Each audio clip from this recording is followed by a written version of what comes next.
안녕하세요. 책 읽어주는 여자 홍퀸이에요. 지금 읽어드리고 싶은 책은 한번 읽어드렸는데요. 또 읽어드리고 싶은 글이 생각나서 읽어볼게요. 책 제목은 세상 모든 것의 기원. 맛있는 삼겹살에 관한 글인데요. 잘 한번 들어봐 주세요.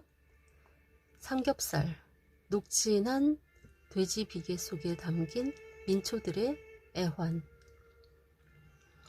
벌써 입에 침이 고입니다. 네, 잘 참고 읽어볼게요. 짭짤하고 고소한 비계가 가득한 삼겹살은 한국을 대표하는 돼지고기 음식이다. 우리나라 외에도 돼지 비계 요리를 즐기는 나라는 유라시아 전역에 꽤 많다. 그 중에서도 독특한 방식으로 돼지 비계 요리를 만들어 먹는 나라가 있다. 바로 유라시아 초원 서쪽 끝에 위치한 우크라이나다.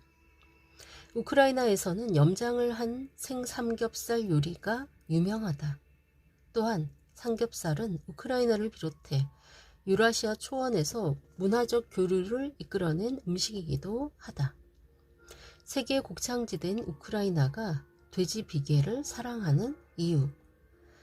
나는 추운 시베리아에서 유학 생활을 했다. 영하 30도에서 40도를 넘나드는 강추위를 6회나 경험하는 동안 나를 추위와 허기에서 지켜준 음식은 단연 돼지 비계를 염장한 살로였다. 살로를 만드는 레시피는 지역과 사람마다 정말 다양하다. 하지만 그 기본은 되게 비슷하다. 서늘한 봄이나 가을에 돼지 비계 또는 삼겹살을 준비해 큼지막하게 잘라서 항아리에 넣고 그 위에 소금을 넉넉히 뿌린다. 며칠이 지나면 삼투압 현상으로 소금이 비계에 배어들면 염장이 된다. 기호에 따라서 소금과 함께 후추나 고추 같은 향료를 넣기도 한다.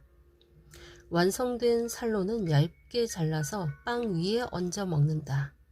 살로는 고열량인데다 각종 비타민이 풍부하기 때문에 러시아인들이 좋아하는 음식 중 하나다. 살로는 우크라이나의 전통 음식인데 시베리아와 극동 지역에는 우크라이나 출신이 아주 많기 때문에 그들의 음식이 자연스럽게 시베리아의 토착 음식처럼 여겨지게 되었다. 돼지 비계를 먹는 풍습은 우크라이나에만 있는 것이 아니다. 고대 로마의 라르도라는 음식도 돼지 비계를 활용한 것이다. 영국과 미국에서도 돼지 비계는 포크 스크래칭이라고 하는 요리에 사용된다. 우리 역사에서는 북방의 추운 곳에 살던 음루인과 그들의 후손인 만주족들이 돼지 비계 요리를 해먹었다. 사실 많은 나라에서 돼지 비계를 먹는 것을 그리 선호하지 않는다. 재료의 특성상 상하기 쉽고 역한 냄새가 강하기 때문에 잡내를 없애고 요리하기가 만만치 않기 때문이다.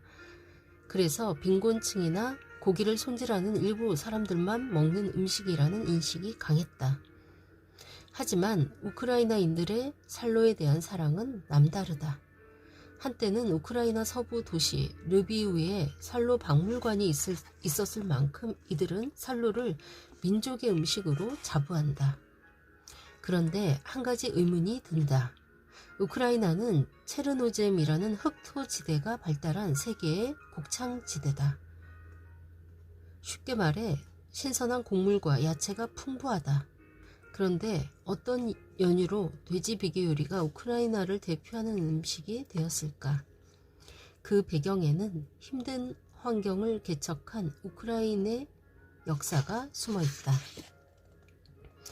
유목민이 가르쳐준 돼지 비계의 맛. 우크라이나인들의 돼지 비계 사랑은 그 기원이 오래되었다. 약 1000년 전 키예프 루스 시절 기록에도 등장할 정도다. 키예프 루스는 오늘날 우크라이나인과 러시아인들의 주류인 슬라브인이 세운 최초의 나라로 여겨진다. 중국 근처의 만리장성에서 시작한 유라시아 초원은 우크라이나의 동부까지 이어진다. 그래서 키예프 루스 이전부터 슬라브인 외에도 동아시아 초원에서 많은 유목민들이 유라시아 초원을 건너와서 정착했다. 이곳에 정착했던 다양한 민족들의 내력을 간략하게 살펴보면 다음과 같다. 우선 우리나라 삼국시대인 3세기 무렵에는 중국에 패망한 흉노 일파에서 비롯한 훈족이 이 지역까지 대거 밀려왔다.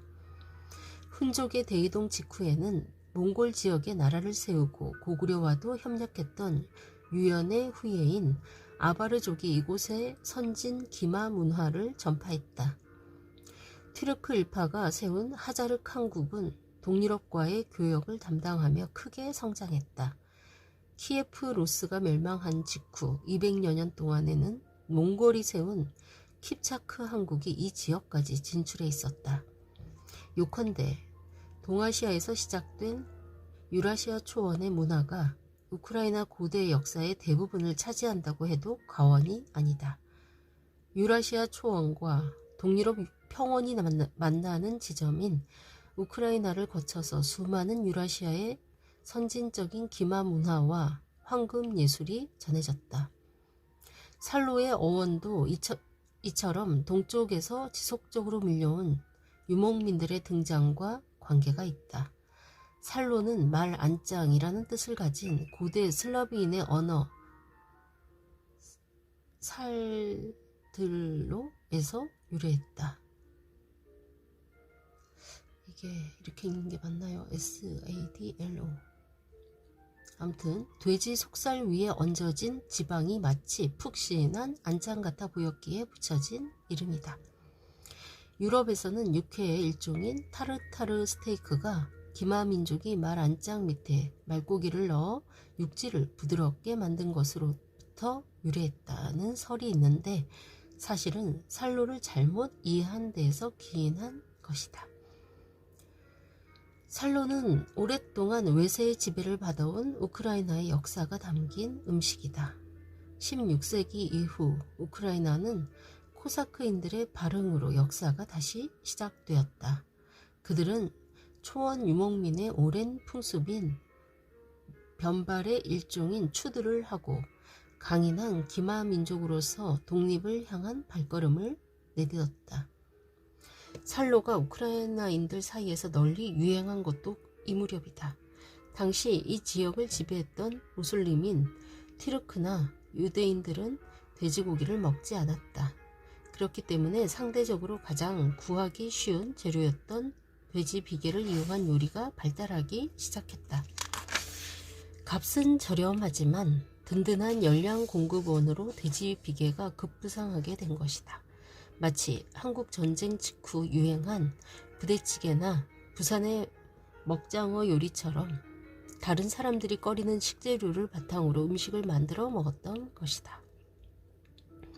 다른 듯 같은 매력, 삼겹살과 살로. 우리나라에서 삼겹살 구이가 본격적으로 유행하게 된 것은 1970년대 말이다. 하지만 비계가 낀 돼지고기에 대한 사랑은 그 역사가 무척 오래되어서 일제강점기에 출간된 요리책에도 세겹살은 돼지 중에 최고라는 구절이 있을 정도였다. 그럼에도 불구하고 삼겹살 구이가 비교적 최근에야 유행하게 된 데에는 비계가 가진 특유의 잡내가 한몫했다. 지방이 가득한 비계는 고기의 여러 부위 중에서 인기가 없는 부위다. 자연스레 값도 싸다. 하지만 돼지 종자 개량을 통해 특유의 잡내를 없애고 비계 사이에 살이 들어차도록 한 결과 삼겹살 구이라는 맛있는 음식으로 재탄생할 수 있었다. 돼지 비계 요리를 사랑하는 한국과 우크라이나는 여러모로 공통점이 많다. 지정학적으로 유라시아의 끝자락에 위치해서 유목문화의 영향이 강하다는 점, 주변 강대국들의 침탈로 인한 질곡의 역사를 경험했다는 점 등이 그렇다. 또한 지금은 상황이 조금 달라졌으나 두 나라 모두 오래전부터 농업이 주요한 산업이었지만 다양한 육가공 문화가 발달했다. 육류 단백질은 농경민들에게 결핍되기 쉬운 영양소다. 그렇기 때문에 돼지 비계처럼 저렴하고 구하기 쉬운 부위를 가공해서 영양분을 섭취할 방법을 모색하다 보니 살로나 삼겹살 구이 같은 요리를 개발할 수 있었던 것은 아니었을까? 살로와 삼겹살의 또 다른 공통점은 바로 최고의 술안주라는 점이다. 삼겹살에는 소주이듯이 살로에는 보드카가 제격이다. 여기에 상큼하고 아삭한 양배추 절임까지 곁들이면 우크라이나에서는 가히 최고의 안주 조합이라고 할 수 있다. 그러고 보면 살로와 삼겹살 구이가 각각 우크라이나와 대한민국의 국민 음식으로 사랑받는 이유는 단순히 맛 때문만은 아닌 듯 하다. 그보다는 이 음식들 속에는 척박한 역사와 가난 속에서도 기어이 살아내고자 했던 두 나라 민초들의 강인한 생존력이 담겨 있기에 서민들의 대표적인 음식으로 자리매김할 수 있었던 것 같다. 네, 이상입니다. 삼겹살에 관한 우크라이나의 그 살로, 우리나라의 삼겹살 사랑. 네, 잘 들으셨죠? 화면이 예쁘지는 않지만 귀만 쫑긋하고 잘 들어주시면 대단히 감사하겠습니다. 삼겹살이 먹고 싶어지네요. 그렇죠? 지금까지 책 읽어주는 여자 콩퀸이었습니다. 감사합니다.